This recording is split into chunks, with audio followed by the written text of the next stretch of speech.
Salut la famille, bienvenue encore une fois de plus sur TMZ Agro Development. Nous sommes là dans notre champ de gombo et on a rencontré deux anomalies. On va faire le diagnostic. Ça va aussi être une occasion pour vous d'apprendre et de savoir comment gérer lorsque ça va vous arriver. Ok, on commence tout de suite, mais avant cela, rassurez-vous d'être abonné à la chaîne. Rassurez-vous aussi de laisser un petit j'aime.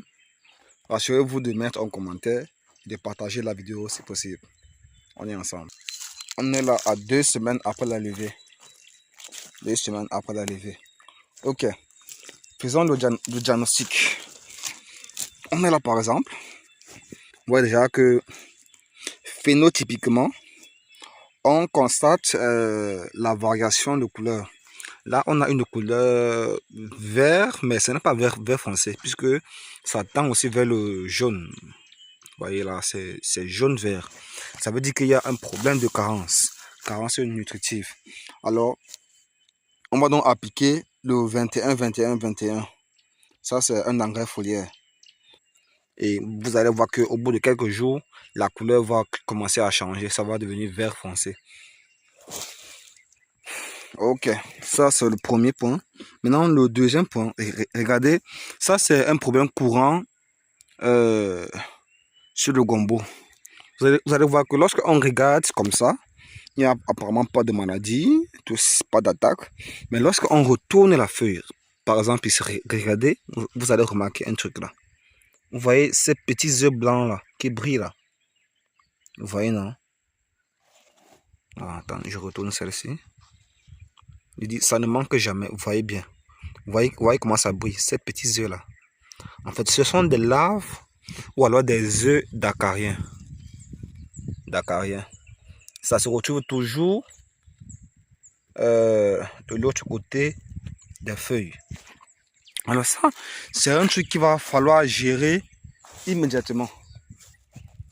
Sinon, si on ne gère pas cela très vite, on va se retrouver dans des problèmes. Vous voyez, non? C'est partout, hein? C'est partout. Vous voyez, voilà ça là. Vous voyez comment ça brille. Mais là, ça n'est pas encore très développé. Donc, qu'est-ce qu'il faut donc faire?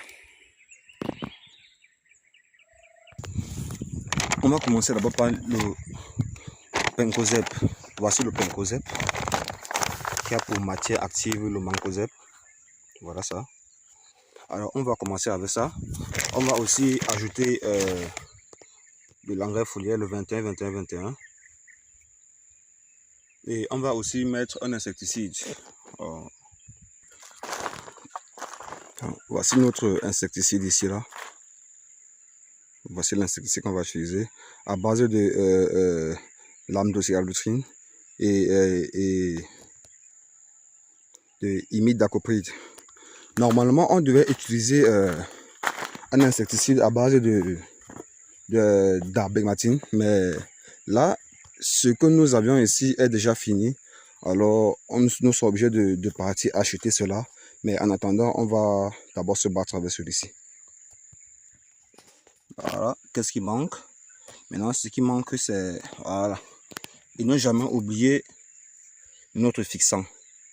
Voici le fixant que nous allons utiliser pour que les produits puissent durer plus longtemps sur la surface foliaire. Donc c'est très important. Ça, c'est un fixant mouillant adhésif, comme vous pouvez le voir là.